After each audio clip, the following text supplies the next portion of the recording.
What are we going to talk about this week? Well, we need people to know who we are, I believe. Be a good starting point. And who we are the Arkansas Family Coalition. And we also have names. Okay, my name is Bob Hester. I'm State Director of Arkansas Family Coalition, and you are? I'm Iris Stevens. I have worked with Bob for 30 years. And we didn't necessarily set the woods on fire, but we've had an interesting 30 years, and I think we've accomplished quite a bit. And so what we are a 501c3 nonprofit registered by the government. We were incorporated 33 years ago in 1992, and I was elected. This organization was started by the Ministerial Fellowship in Jonesboro, Arkansas, and they elected me president because of some work I had started doing on getting rid of pornography. And I've tried to give this position away several times, but I've ended up being here for 33 plus years. And so this was originally an American Family Association of Arkansas. We were a chapter of the American Family Association, and a lot of people, everybody don't know what that is. At Arkansas, American Family Association out of Tupelo, Mississippi, started by Don Woman 40 years ago or more, I guess. And he started. The reason he started was on TV, bad TV programs. At that time, there was only three stations, and he turned on each one of them one Saturday night or whatever, and nothing was considered fit for his family. So he got busy trying to do something about improving that, and then went on to doing lots of other things. He's had one of the greatest impacts probably in this nation than anybody has. They have, I'm just going over 100 radio stations, I guess. It may be 200, I don't know. I hate to give a number, not knowing exactly. But the gospel's going out continually over those radio stations. They do everything they do to activate people, to get people involved, to doing things to make a difference in the community. And that's what we are. Our purpose, the purpose of Arkansas Family Coalition, and I'll read this off so I don't mess it up. We were organized for charitable, educational, and religious purposes to educate its members and the public regarding important public moral issues and, this is very important here, encourage affirmative action in matters of decency in American society. Simply put, we're a Christian activist organization, and we don't just talk, we believe in doing. Talk is cheap, anybody can do that, but very few people are actually doing things to make a difference in society. But that's what we are. And we'll cover just a little bit of what we've done. We could talk a long, long time. Yeah, we could. But why don't you talk about what you did with pornography, because that was amazing. I'll do that. And then, of course, that was in the days before internet, so. Well, I'm just going to give a number here, and this number may sound ridiculous to people, but I don't think people had any clue how much money was being made by pornography, and it still is. But here in Arkansas, that's what got me involved with this, because of the American Family Association, their involvement in trying to address that situation. So I got involved, and again, there's a whole lot I could say here, but I'll just address the videos. I was working on magazines first there in Jonesboro, and then somebody told me about the video stores having a back room, having obscene videos. I had no clue, because I had no business in a video store, never been in one. Well, all 7 video stores in Jonesboro had back rooms with obscene, and that's the legal term, very bad X-rated videos. And so got to checking around, and through the county, this is a 6-county judicial district, we got the prosecutor to enforce the law, which he didn't know was against the law. Most people had no clue it was against the law. Class D felony, you get $5,000 fine and 6 years in prison for distributing this stuff, which is, by the way, what the library want to allow kids to see. That's just on a different note there, but that's what it boils down to. And we got that taken care of in this county, moved across the state. I'd contact the prosecuting attorney. Actually, I would find out if there was a video store, illegal stuff in the county. I'd simply make a phone call to the video store, and there was, and always was. And then I would let the pastors know in the community, and then we would go have a meeting with the prosecuting attorney and butt heads with them, and I butted heads with several of them across the state. It was kind of fun.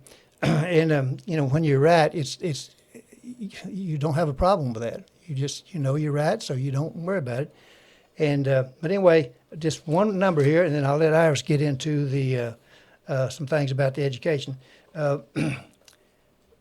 I'm just going to give a final number here. 30 is probably in the past 20 years, and this is it's probably twice as much, honestly. But I always like to be conservative on things, so people can't come back and say, "Well, you exaggerated." $37,400,000 worth of illegal videos have not been distributed in our communities over the past 20 years as a result of the work that we've done. And it wasn't just me, but it was the pastors getting involved, people getting involved in the communities, and that's what kind of money. And I could go into what individual store makes on this stuff. It's just unbelievable.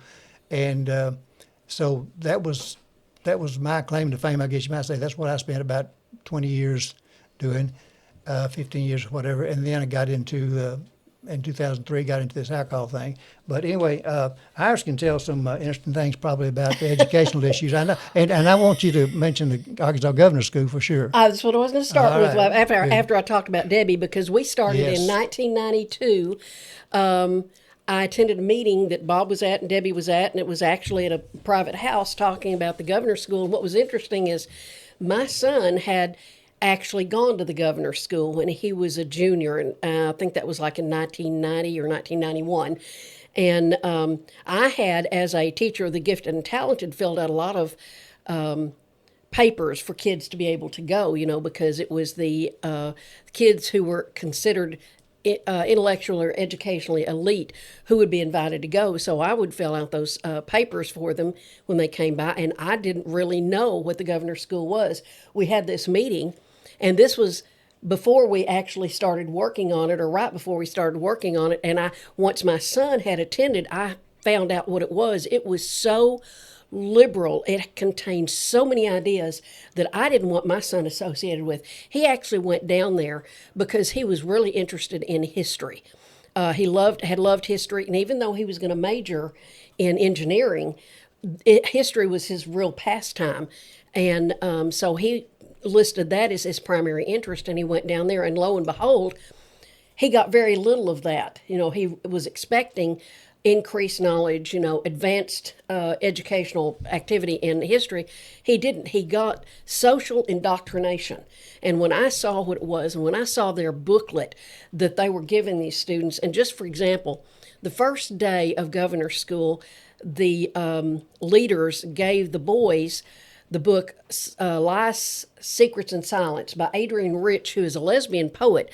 And the reason they gave the books to the boys, they wanted to get the boys to have a feminine perspective on, women. And I said, what in the world did they give to the girls? Liberace's autobiography? Because it was just insane. I read the book, and I was appalled. And from that time on, I took an activist interest in what was going on. I wanted him to leave immediately, and other people didn't, and you'd made a commitment yet. So I came down every week and deprogrammed my son. And I mean, it was literal deprogramming the crap that they had given him over the week. Of course, he knew it. He was raised in a conservative Christian family. So anyway, that started our work in education. That was Debbie Pelly. She and I worked together with Bob for about 20 years, 25 years. Yeah, for about 20 years I was their chauffeur and valet. Yeah, he protected us, when people might get angry at us. And we had a few people. No, it wasn't very bad. But Debbie and I worked on a lot of bad programming, special programming coming into the schools that actually did not start until the Department of Education. So when these people talk about, Trump is doing something terrible by wanting to eliminate the Department of Education, I'm going, yes, hallelujah, it's about time, because I saw those programs come in. I started teaching in 1976 when I could sit down and teach what the kids needed to know, and teach and test and whatnot. And I saw those programs coming in beginning about 1980, and especially once Clinton took control over education in the state of Arkansas in 1983. And we don't have time to go into all of that, but beginning with that, I saw just wave after wave of these idiotic programs written by people who would write books like Thinking for a Living. I mean, that was a really one. I won't get into him, but he had some really interesting ideas. And these programs were being adopted by the schools. They were being bought, by the schools. Department of Education would approve them, would get people to adopt those in the school systems. And I think there was probably money that exchanged hands because the programs were absolutely useless. And I remember as a teacher having to go through these staff development hours. And this is also when staff development hours changed. When I first started teaching, they assumed that we were competent to teach. And we had very little staff development. By the time Clinton got finished with us, we had more staff development teachers did of these idiotic programs than brain surgeons have. Neurologists do not have as much staff development time as teachers were getting on this. And the only people that did were CPAs who had to keep up with the yearly changes in the tax. This was how they were brainwashing teachers. So Debbie and I fought that for years and years. We had some battles. One of the best ones that we had was the portfolios, where the state of Arkansas was going to a total portfolio grading system. And you would get a group of work from a student, into portfolio, and we'd decide whether or not that would entitle a student to go on to the upper grade levels. Well, I was secondary. An elementary teacher might be able to do that with 30 students, but when a teacher that has 150 students has to supervise portfolios, it's insanity. We actually called up the then Department of Education, called him into Jonesboro to show him what was going on, and he told us, he said, this is not what we imagined. He said, this is not what I wanted to happen. He said, this is not what we meant. After that, he went to Little Rock, and that program was canceled. And that was one of our major successes because the teachers, more than just Debbie and me, we had a contingent of teachers, met with him, and that showed what teachers who actually got involved could accomplish. Exactly. And that's involvement is the key. We on the and there's a whole, like I said, we keep going all day long about this stuff, but we did set up a testimony before the House. Yes, House Committee on Education. About the Governor's School. Governor's School. Yes. And had a bunch of people come down there and testify. Because there was kids, I think about half a dozen kids that committed suicide who attended that. And by the way, it wasn't the only governor's school in the country. No. There were several other governor's schools, and they had also had the same kind of programs. Right. And we're not sure what difference we made, but after Governor Huckabee came into office, they did change some people on board or whatever. So I don't know. Do you know anything about what's going on with that now? No, I haven't even checked. Now, I did see, it seemed like I saw here a while back, but when you live the kind of life we do, it might have been 2 years ago I saw it, but it seemed like it was in the past few months that they were talking about this year's crop of governor's school students. Right. And I haven't investigated. It would be one that I would surely, someday when I've got time to go down there. And of course, this is when they have it. Right after school ends during the summer. It was a 6 weeks program, and it was pure indoctrination. And I proved, because I had that psychology background, I proved how they were using psychology to really change the beliefs of the students. And, during this legislative session, I actually took a couple of psychology books and read from them to show exactly what the school was doing to break down the students, the child's social they beliefs. separated them from their parents. Nobody was allowed to come down there and visit them during this time. Right. You might be able to visit, but they created such a problem that most parents just took them down there and then left them. They came to pick them up during the 4th of July week, not for the kids, but for the teachers to be able to get a break. And then they were, took the rest of the time.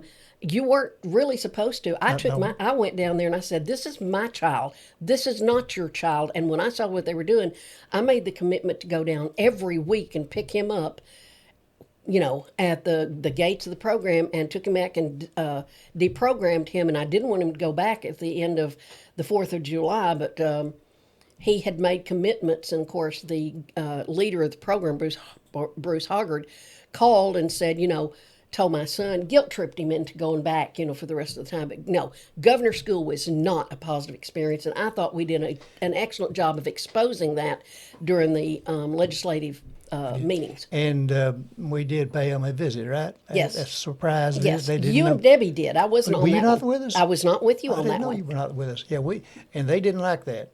And they had somebody, when we would talk to students, they had somebody right there, an adult, a teacher, or Haggard, or whatever his name was.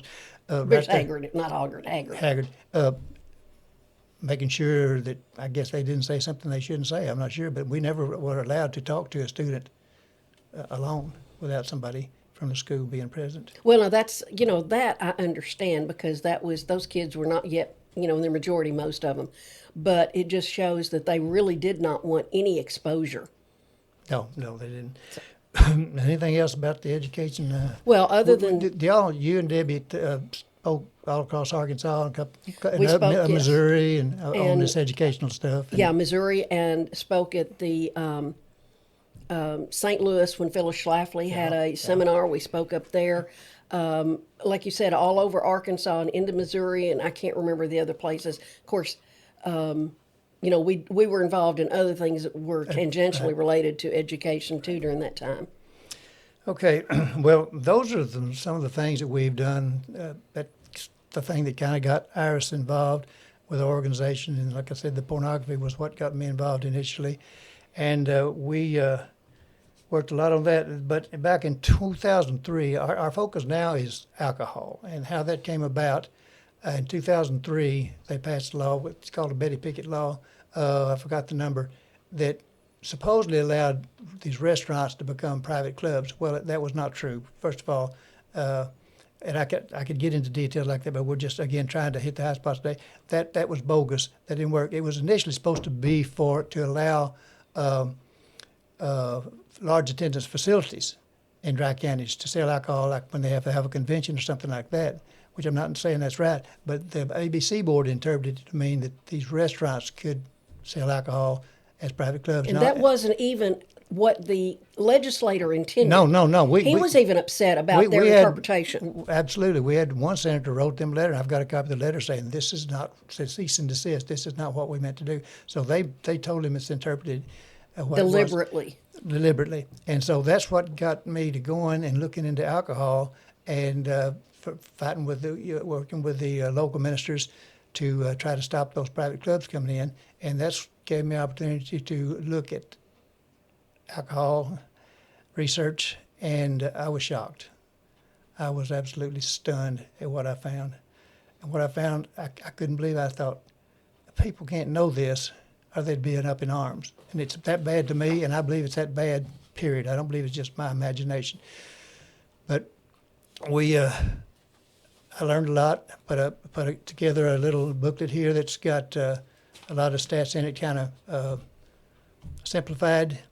As a matter of fact, we want to give this book to anyone, to every church member, to anybody that wants it free of charge. We print those up, and we'll give those out free of charge, and I think you'd be amazed. This information can be found on the internet, but it's not as comprehensive, not as put together as this. You'd have to do a lot of research, and it still would make the impression. I don't believe that it would if you look Having at this. in one booklet is amazing, the amount of statistics related to every aspect of alcohol, how alcohol deals with everything. From health issues to, abuse to pregnancy to everything. And we'll break down those different issues with different podcasts from time to time.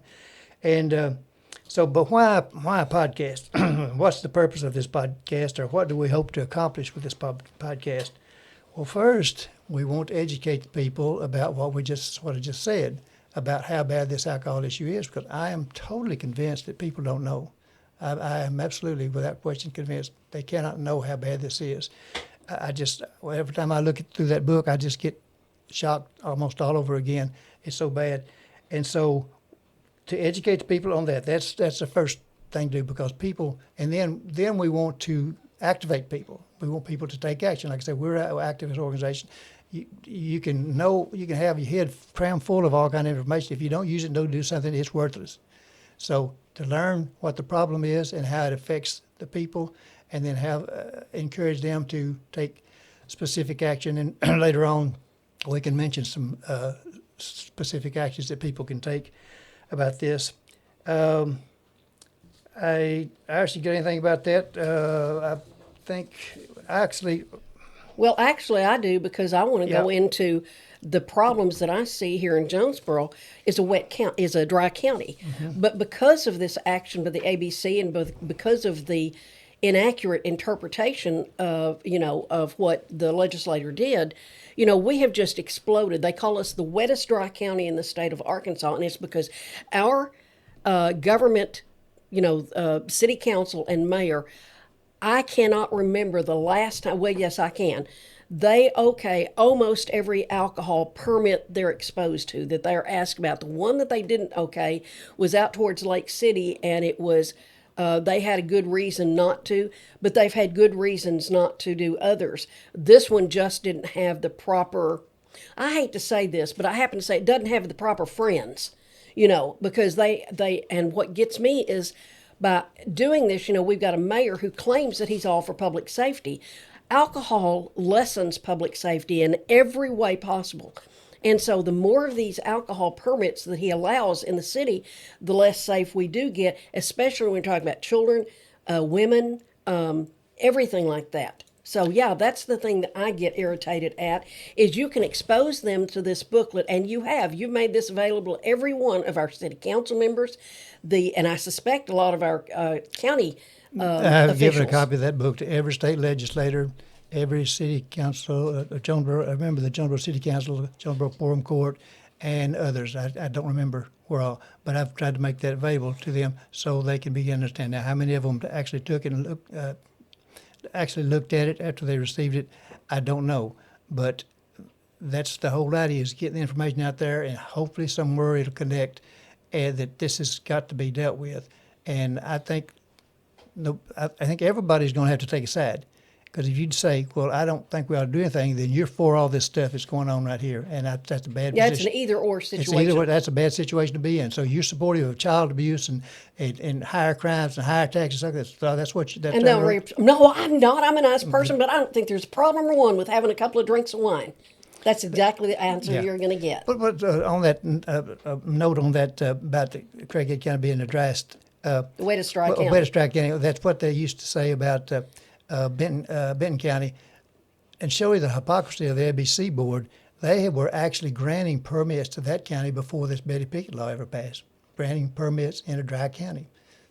So the whole thing is hypocritical every way you Okay, turn. why do you think they did that? What are a couple of the reasons? Because I know what one of the things I think is, but why do you think the ABC board was so pro granting these privileges? Well, the main thing I can think of is the greenback dollar. Oh, absolutely. I think so too. that's- That it's money. Everything boils down to money. My dad used to say, if you look at it, it's all related to money. And I thought that was being really, really silly, when I was a kid. And the older I've gotten, the more I realize he's right. It almost always boils down to the dollar. It does, and that brings up the issue of what this is costing people. It's make these people who are some people who probably get money under the table, but these people who get these permits and these people who manufacture alcohol, making bukus of money. But guess what it's doing to the people? Yeah. It's taking money But they out of say our people, because I know somebody who says, that's not your job to control people because and this guy's a libertarian and I love him to death, but he says, people have to be responsible. You don't have the right to control people's actions. They have to be responsible. I'm not responsible for all of these people that get drunk and beat their wives, right? Somebody's got to be responsible. That's what government is for. I think that's what the people are for. We're supposed to be protected from these people, and we're not being protected right now. And we're promoting this stuff every which way you turn, from movies to commercials, TV, radio, newspapers, you name it, and it's being promoted. And the odd thing about it is, they like to call this alcoholism a disease. It's the only disease I know of that's promoted, that encourages people to partake of what causes that disease. Now that's real bright, I mean, if that's what kind of we're done for, if that's the mentality of the majority of the people. I know it's not of this country, but how hypocritical it can get. But let's talk about this. Go ahead. Prohibition doesn't work, and what you're trying to do is, go for prohibition. It just doesn't work. We saw that back in the 20s. They prohibited, and we had all this crime and all this horrible stuff, and people still, made their bathtub gin. We will be doing a program on prohibition. It may take more than one to blow those arguments out of the water. They're absolutely alcohol. People have no argument for selling, buying, purchasing, drinking alcohol. I've never proved this, I'm not saying it's true, but Abraham Lincoln was credited with saying alcohol has many defenders but no defense. and then nothing could be true. They have no defense. But There is what not a was it? defense Why out do there people think that prohibition was so terrible? because they've been so terrible. They've been brainwashed. Exactly, by They've been whom? brainwashed, but the alcohol people. Yes, and the news, And the because news, who yeah. are getting money from the alcohol people to to. I just think it's like I said, it's all the money, and money is driving this entire issue. The money, they're getting the money, and the money's being taken from us. Okay, this is the way I call it right now. And by the way, I don't know if this is a time. I've been calling this a crisis for y'all. Y'all know I've been calling this for a crisis for probably a year or more, and I thought, well, some people may think I'm really exaggerating, whatever. But lo and behold, guess what I found on the internet? I'll read this off to you here. Let me find it here. Okay. I have been referring to alcohol problem as a crisis for some time now, well over a year. Now I'm aware that there are others referring to it as a crisis. For instance, Columbia University Department of Psychiatry, alcohol. This is the article: Alcohol use disorder, a growing public health crisis. Another article, a website stated, the alcohol crisis in America has been overshadowed by opiates, but can no longer be ignored. So I'm not the only one causing it a crisis, and crises have to be dealt with because they don't get better on their own. And so it is a crisis.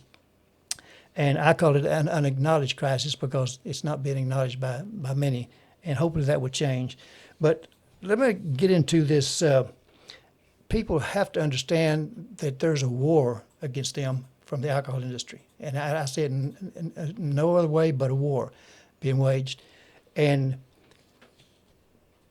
according to the CDC, it costs every man, woman, and child in America $807 every year to pay for the consequences, the problems caused by alcohol. That's every man, woman, and child. Every man, woman, child. Okay, $800. Well, children don't pay taxes, do they? And what about a lot of other people don't pay taxes? So that number is probably a lot greater than that. But anyway, that's not a number I made up. That's the CDC number, which is probably greater than that. $807. Okay, what if somebody came to your house every January and said, "Give me $800"? No, it might be in my case, 3 or 4 people, $2,400. Exactly. Yeah, Right. give me $2,400. People have got 3 or 4 kids, give me $3,500. Every year, year in and year out. If people really understood that, I know they would have to be up in arms because at a 10-year period you paid out $8,000. This is an individual, and again, it's probably more. And 20 years, $16,000, 40 years, $32,000.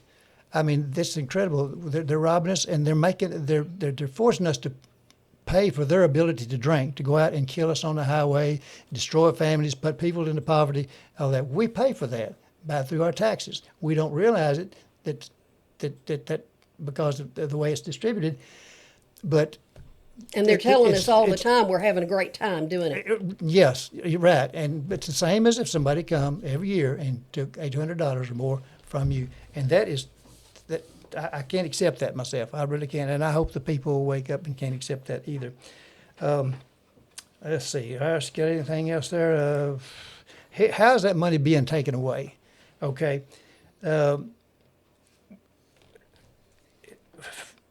In higher insurance rates, taking care of broken families. Well, wait a minute. Higher insurance rates. That's car insurance now. Everybody's talked about how it's exploded. Yep. Mm-hmm. It's one of the reasons is what? How many traffic accidents do we have? What, 20,000, 25,000 traffic fatalities a year created by alcohol or wrecks created by alcohol, and so your insurance automatically goes up with that. It affects almost everything from your taking care of these wrecks. I don't have the numbers in front of me, and I don't have them in my mind. But from wrecks, again, that affects the insurance. Medical. Besides the health, medical expenses are out the Yeah, roof. seven kinds of cancer that alcohol is responsible for. Almost unaffordable these days, medically, and it's a big part of it. A large part of it is because of alcohol related. And you know what's really interesting is to me is right now we're in a process of MAHA, Make America Healthy Again. And we're removing dyes from foods, food dyes and things. But this, the alcohol has a much greater effect than most of this does. And people are not, they're just ignoring that. One of the biggest problems in our health, and we're not worrying about that. We're worrying about taking that, which I agree with. There's no point in having some of this in our foods, but we're ignoring the elephant in the room and stomping on the mouse. They're addressing, I see on TV or whatever, addressing tobacco. They're trying to get people to stop smoking and whatever. And they almost have. But you don't see anything, instead of trying to get people to stop drinking, they're promoting it, encouraging people, doing everything in the world to encourage people to drink. And it's 1,000 times worse than the smoke. If you just compare the individual health, but when you compare the overall effect of it, it's 1,000 times worse. Like I say, people don't get, all hyped up on smoking cigarettes and get out on the road and kill each other. We do with alcohol. So that's one of the things they say, well, it's my, alcohol, and if I want to drink, it's my responsibility. Yeah, well, until you kill somebody or until you wind up with liver cancer or stomach cancer and you go to the hospital and you have a $200,000 bill that my insurance helps take care of. So people aren't examining those individual issues. You've heard the saying, the freedom to swing your fist ends at my nose. When this is affecting us, and we have a right and actually a responsibility to do something about it. Hello, folks. I'm filling in for Miss Iris. She had to leave, and this is part 2 of our first podcast. And here is the book that, or the brochure that Bob mentioned, and you can get yours free. And it should be up on the screen. You can call 870-910-0464. Or you can email Arkansas Family Coalition 70@gmail.com and request that. And on this part of our podcast, we're going to talk about No Safe Sip, the truth about alcohol and health. A lot of people don't know these things, so we're bringing some sobering truths to you. So is any amount of alcohol safe? That's what we're going to try to answer. And you've heard red wine is good for your heart. Well, but what if that's a myth backed by alcohol industry influence? Some of the stories put out by the World Health Organization, a PubMed study, and the World Heart Federation, and the Trouble Brewing Report say that, hold on just a minute, it may not be safe for you. And you've known that for a while, haven't you, Bob?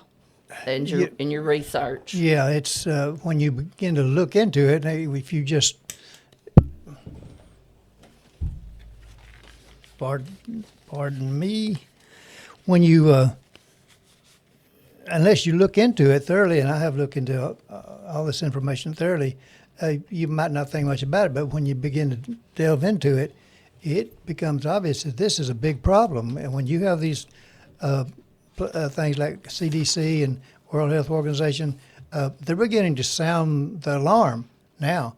It's about the only place I'm hearing an alarm sound besides us. That is a big thing. Again, this is a crisis, and they're beginning to treat it like a crisis. And we need to sit up and pay attention and look at the facts. And that's what this program is about, and our booklet is about, is to put the facts out there where people can know just how bad this is. And because people will not be concerned until they know the truth about this. That's true, and that's what we're doing. We're giving the people sobering truths. Facts. Facts. And one of these studies, it was a meta-analysis where they study other studies, and they came to a conclusion. It was published in Epidemiological Health. And it said, our findings highlight that cancer risks extend beyond heavy alcohol consumption to include light alcohol consumption as well. These findings suggest that there is no safe level of alcohol consumption associated with cancer risk. So, as we've said before, there's 7 cancers that are linked to alcohol use. Joyce, I don't know. I don't know if it was overall. I guess it was overall health issues, not just the cancer.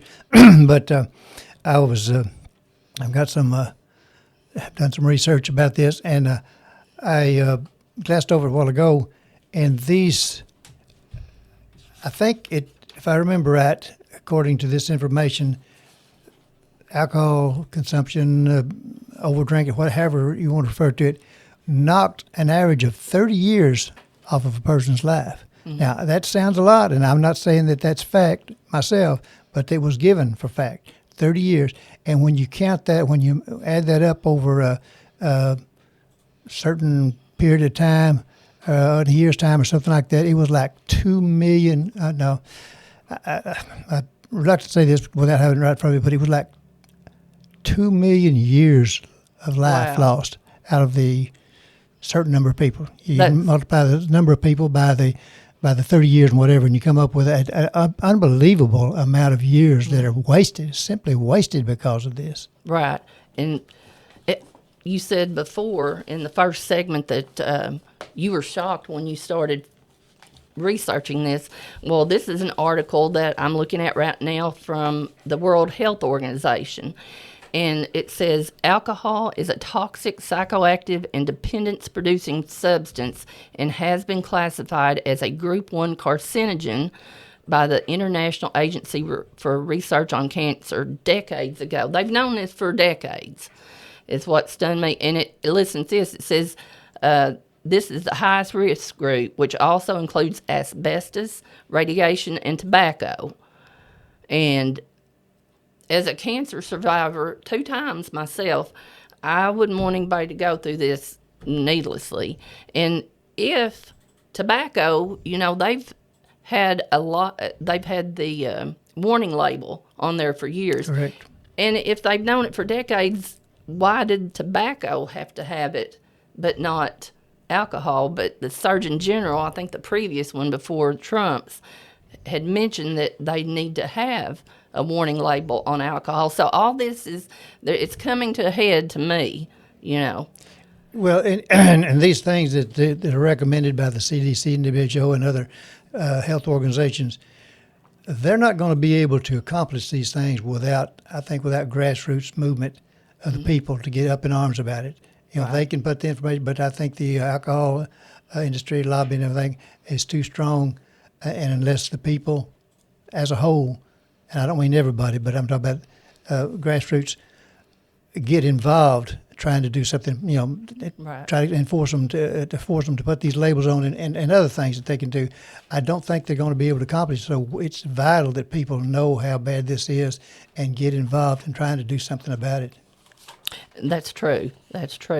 And, they always say follow the science. And, this new research on alcohol and mortality, it's just what you were saying. It's shocking. It's really shocking. And let me look through this study here. It says at the end, so when we talk about possible so-called safer levels of alcohol consumption or about its protective effects, we are ignoring the bigger picture of alcohol harm in our region and the world. So, and you've heard them say, oh, you can drink alcohol for your heart, and it's okay, it's good for you, but it's really not. Yeah, I think all of those myths that they've been promoting for years are being busted wide open now by these World Health Organizations. Right. And,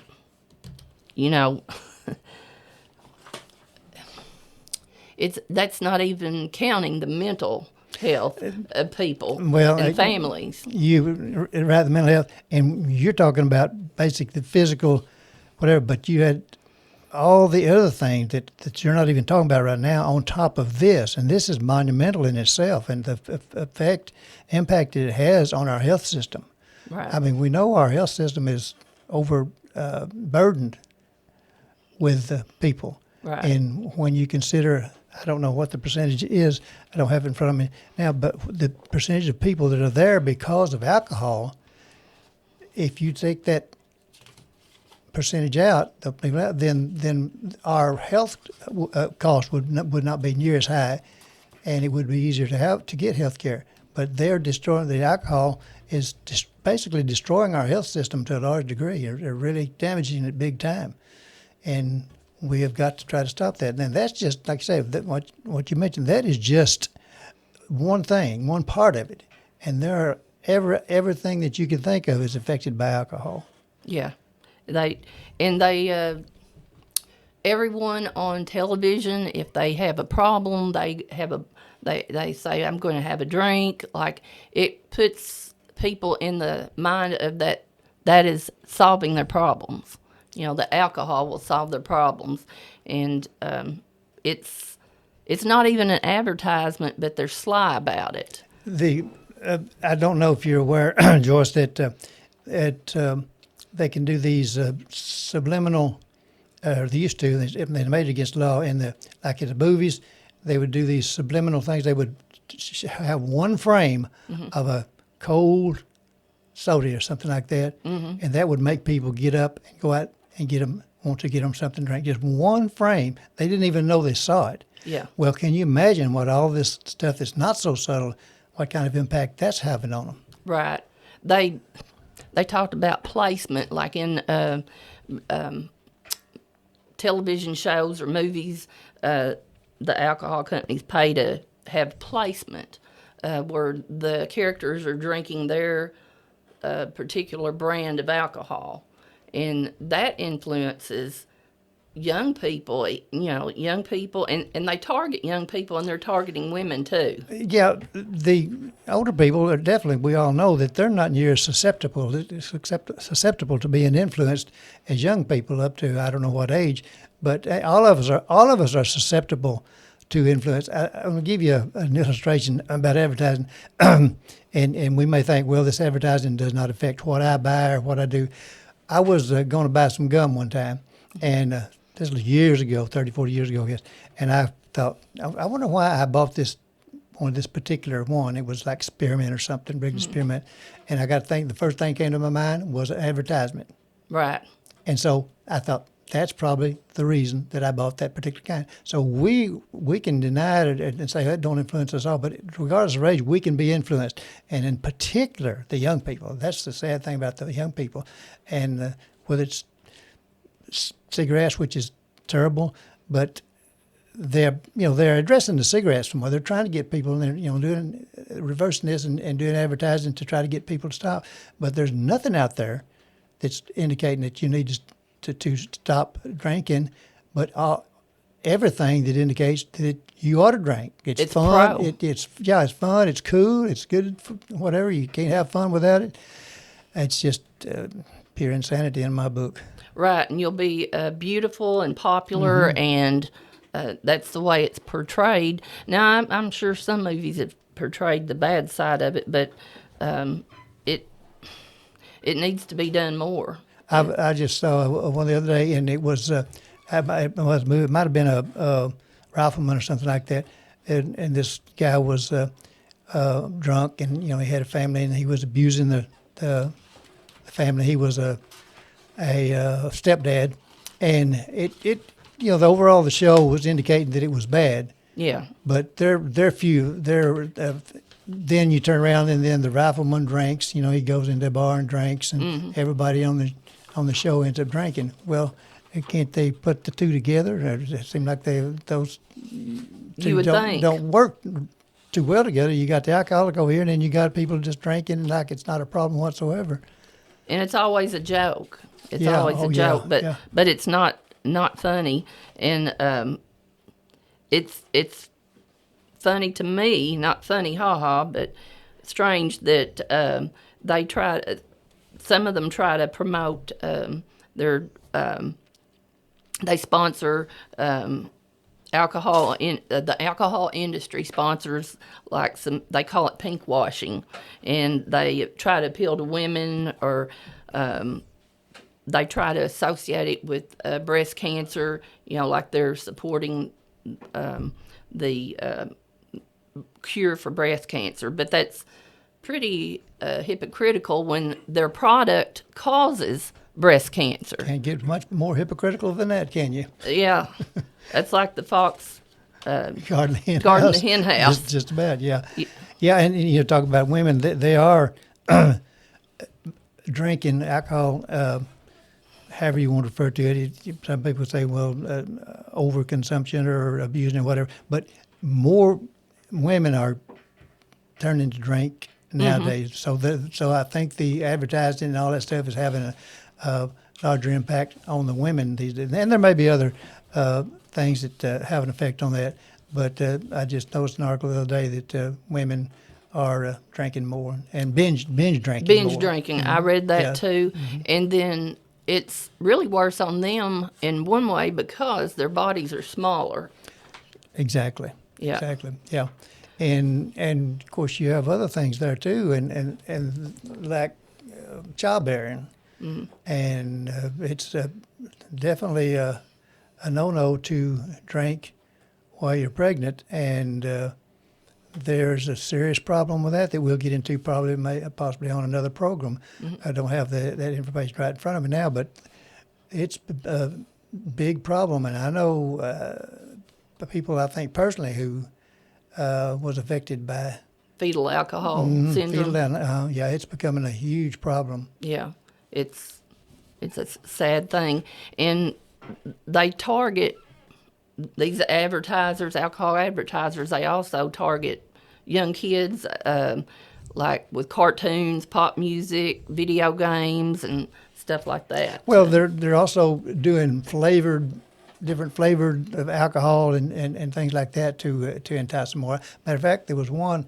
It was what's that soda pop? Mountain Dew, I believe it was. Yeah. That they're can have they've got the Mountain Dew soda, but it's this Mountain Dew, the company, whether it's Pepsi or whoever, they're allowing enough alcohol to be put in something with that same name Right.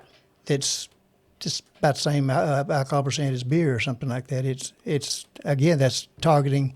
And I thought, well, how if somebody's drinking and the bottle and everything look the same, if somebody is out here drinking this right in the open, a young man or something like that, how's anybody going to know Right. that's beer or anything? It looks like a Mountain Dew. Yeah. It's And like Yeah, and they're doing things like all kinds of things like that.